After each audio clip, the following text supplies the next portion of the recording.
Salam sehat, kaya, dan bahagia untuk kita semua. Dan mari jangan berkecil hati jika ada orang yang menganggap kita nggak punya keinginan untuk menjadi orang kaya raya.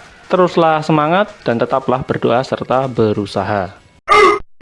Bagi sebagian penggemar, ada perbedaan pendapat tentang status game Metal Slug X, di mana sebagian berpendapat game Metal Slug X adalah versi remake dari Metal Slug 2, dan sebagian lagi menyebutnya sebagai versi upgrade. Tapi ya sudahlah, kita hargai saja perbedaan pendapat tersebut, nggak perlu sampai jadi masalah pribadi, apalagi sampai melempar es batu ke pihak yang berbeda pendapat. Karena selamat datang di Gamer Paruh Waktu. Kita akan ngomongin game retro tiap akhir minggu.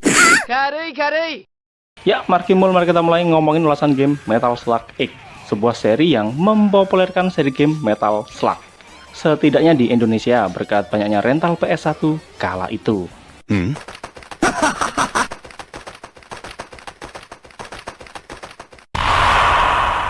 Setelah menggebrak dunia game run and gun dengan game Metal Slug pertama yang rilis pada tahun 1996, berkat formula game run and gun yang seru dengan gaya visual ngartun dan absurd serta unsur komedi, SNK merilis sequelnya Metal Slug 2 pada tahun 1998. Kemudian pada tahun 1999, SNK merilis versi remake, ini pendapat saya ya, dengan judul Metal Slug X yang dirilis pertama kali untuk arcade Neo Geo MVS pada Maret 1999. Kemudian disusul versi konsol Neo Geo AS pada Mei 1999. Kemudian disusul lagi versi PS1-nya pada tahun 2001.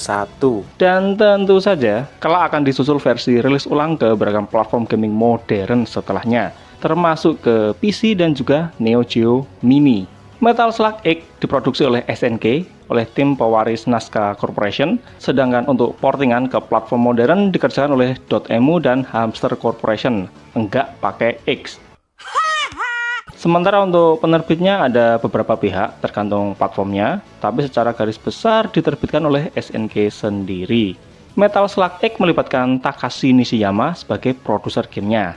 Ya, beliau adalah Nishiyama-san, kreator game Street Fighter saat beliau masih bekerja di Capcom dulu, dan juga kreator game Fatal Fury saat beliau pindah ke SNK dan membuat spiritual successor dari Street Fighter yang pertama. Kemudian ada juga Eikichi Kawasaki sebagai plannernya. Beliau ini adalah sosok penting yang juga terlibat pada banyak game-game SNK lain seperti Samurai Shodown 1-4, King of Fighters 94 dan 95, Art of Fighting 1 dan 2, kemudian beberapa seri Fatal Fury, ada juga Super Sidekick 1-3, kemudian Baseball Star 2, dan masih banyak lainnya. Yang intinya beliau ini adalah sosok penting di SNK. Menariknya, berbeda dengan Metal Slug 2 yang menggunakan game engine Metal Slug pertama, pada Metal Slug X, SNK menggunakan game engine dari Metal Slug 3 yang dirilis pada tahun 2000. Game engine baru ini memberikan perbaikan pada masalah performa di game Metal Slug pertama dan kedua. Meskipun gamenya menggunakan lebih banyak objek dan partikel sekalipun, performanya lebih stabil. Kemudian Metal Slug X juga melakukan beberapa perubahan layout stage, kemudian urutan boss, kemudian menambah jumlah power-up dan tawanan, sehingga memberikan kesan game lama tapi baru, yang berbasis dari Metal Slug 2. Dan itu kenapa ada yang menyebut Metal Slug X ini adalah remake dari Metal Slug 2. Game Metal Slug X masihlah game run and gun yang selama ini kita kenal, seperti pada Metal Slug pertama dan kedua, dengan tetap menggunakan 3 tombol aksi, yaitu tembak, lompat, dan granat, dan mekanik ini tetap sama saat kita menggunakan kendaraan. Pada game Metal Slug X juga menambahkan fitur baru, yaitu Big Weapon, yang merupakan versi upgrade dari senjata biasa yang akan didapatkan jika karakter kita mengalami obesitas. Ini maksudnya kebanyakan ngambil item makanan setelah melewati stage 2. Varian senjata super ini memiliki karakteristik yang agak berbeda dengan versi regulernya, tapi yang pasti damage-nya jauh lebih besar dari versi regulernya. Sementara untuk senjata standar juga terdapat beberapa yang baru seperti Iron Lizard, Enemy Chaser, termasuk juga ada tawanan yang bisa melakukan jurus Kamehameha. Untuk para slug atau beragam kendaraan yang kita gunakan juga memiliki varian baru seperti Metal Slug Type R dan Slugnoid maupun unit unta bersenapan mesin yang tentu saja tiap unit memiliki karakteristiknya tersendiri. Kemudian kita juga bisa berubah menjadi gemuk, bahkan juga menjadi mumi. Perubahan ini pun memiliki karakteristik tersendiri dengan kelebihan dan kekurangannya masing-masing, yang intinya Metal Slug X memberikan banyak perubahan, baik dari sisi konten maupun teknis, daripada Metal Slug 2. Maka wajar jika banyak yang masih menjadikan Metal Slug X sebagai salah satu rujukan wajib untuk game bergenre run and gun, bahkan di era gaming modern sekalipun. Secara cerita, Metal Slug X masih mempertahankan alur cerita dari Metal Slug 2 dengan beberapa penyesuaian. Cerita terjadi sekitar 2 tahun dari Metal Slug pertama, ketika Marco dan Tarma berhasil menggagalkan rencana Jenderal Donald Morden untuk menguasai dunia. Tapi, tanpa sepengetahuan mereka, Jenderal Morden ternyata masih hidup. Dan dari persembunyiannya, secara perlahan, Jenderal Morden menyusun ulang kekuatan melalui faksi-faksi loyalisnya untuk kembali menguasai dunia. Dan setelah mengetahui hal tersebut, Marco dan Tarma kembali dikirim ke medan pertempuran sebagai bagian dari tim Peregrine Falcon dengan bantuan Eri dan Vio sebagai unit intelijen dari Sparrow. Seiring cerita kemudian terkuak konflik yang melibatkan ras alien dari planet Mars yang bernama Mars People.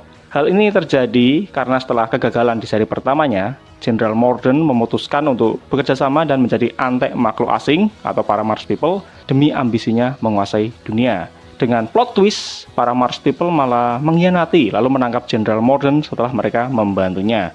Karena seperti kata Robert Heinlein dalam novelnya yang berjudul The Moon is a Harsh Mistress, yang mengatakan there's no such things as a freelance, atau nggak ada makan siang yang gratis. Semua ada harga yang harus dibayarkan dan tidak harus berupa uang. Tanpa memandang makan siangnya itu bergizi ataupun tidak. Nice. Dan akhirnya kita akan bertempur melawan para Mars People sambil dibantu para prajurit Jenderal Morden. Dengan endingnya ada salah satu pesawat yang mengorbankan diri dengan masuk ke kapal induk para makhluk alien ini. Dan ini mengingatkan saya pada adegan di film Independence Day. Bagi saya pribadi, bagian ini adalah yang paling epic dari semua game run and gun yang pernah saya mainkan sampai sekarang.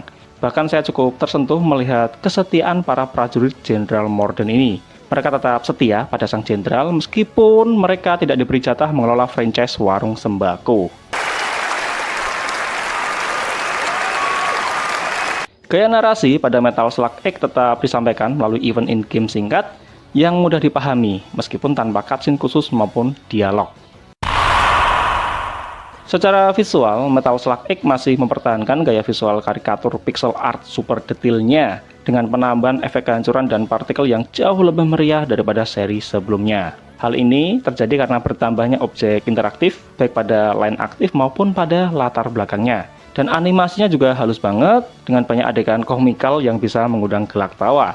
Misalnya beragam ekspresi musuh dari yang kaget, panik sampai tertawa lepas, ketakutan, dan aneka gimmick kocak lainnya. Termasuk saat kita mendadak berhenti berlari dalam mode gemuk, itu tampak banget animasi karakter Game Boy kita yang ngos-ngosan. Adanya perbedaan waktu siang, sore, dan malam pada tiap scene juga ditampilkan dengan baik melalui permainan palet warna yang rapi. Kemudian untuk urusan audio, pada Metal Slug X dikerjakan oleh SNK Sound Team dengan Takushi Yamuta dan Yoshihiko Wada menjadi sosok yang mengerjakan bagian soundtracknya. Musiknya sendiri menggunakan perpaduan beberapa genre musik, misalnya pada stage pertama yang memadukan musik rock, metal, dan nuansa timur tengah yang memacu adrenalin, sampai musik yang bernuansa heroik pada final battle-nya ini. Saking kerennya kualitas musiknya, SNK sampai merilis album soundtrack Metal Slug X secara terpisah, termasuk merilis versi vinyl limited edition-nya pada tahun 2021 yang lalu. Secara keseluruhan, game Metal Slug X adalah sebuah seri yang menjadi titik penting bagi seri game Metal Slug. Karena selain memiliki kualitas yang ciamik, Metal Slug X juga hadir pada masa puncak popularitas konsol PS1 kala itu. Dengan SNK yang tampaknya mulai paham cara memporting game arcade mereka yang punya kualitas grafis 2 dimensi megah itu ke konsol PS1 yang lebih lemah dalam memproses grafis sprite 2 dimensi. Bagi yang pernah main game-game awal SNK di konsol PS1, ya pasti paham lah betapa buruknya kualitas portingan game SNK pada awal-awal ini. Saya sendiri memberikan nilai S atau super untuk game Metal Slug ini, berkat kualitas maupun legasi yang dimilikinya. Meskipun secara pribadi seri favorit saya adalah Metal Slug yang 3. Nice. Kalau boleh tahu, bagian manakah yang paling memorable dari Metal Slug X ini bagimu? Apakah saat menyerang musuh dengan garpu, saat mendapat senjata cilok, atau yang lainnya? Yuk, ceritakan aja di komentar dan jaga pola makan, jangan sampai obesitas.